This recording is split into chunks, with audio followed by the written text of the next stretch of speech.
জুমার দিনে একটা সময় আছে দোয়া কবুল হয়। দোয়া কবুলের যে সময়গুলো আছে এর ভিতরে অত্যন্ত ইম্পর্ট্যান্ট একটা সময় হলো জুমার দিন।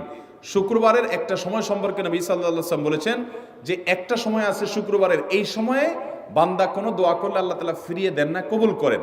কিন্তু সময়টা যে ঠিক কখন এটা হাদিসে নবী সাল্লাল্লাহু আলাইহি ওয়াসাল্লাম বলেন নাই, যাতে করে হয়তো আমরা সারা দিনেরই কম বেশি দোয়ার চেষ্টা করি।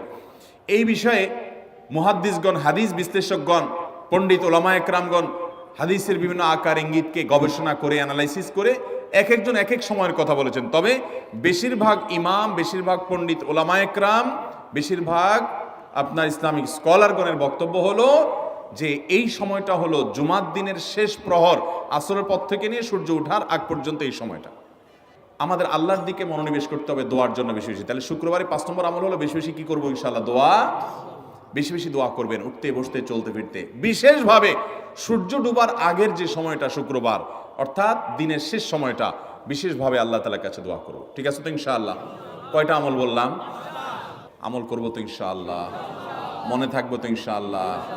আমরা প্রয়োজনে বাসায় গিয়ে একটা কাগজে নোট করে ফেলবো, লিখে ফেলবো, লিখে এরপরে ওয়ালে টাঙ্গায় দিবেন বাসায় যে জুমার দিন এই 5 কাজ আমি ছাড়বো না। আপনি যদি মনেও না থাকে, আপনার যদি ভুলেও যান, আপনি এই কাগজ আপনাকে মনে করাবে ইনশাআল্লাহ।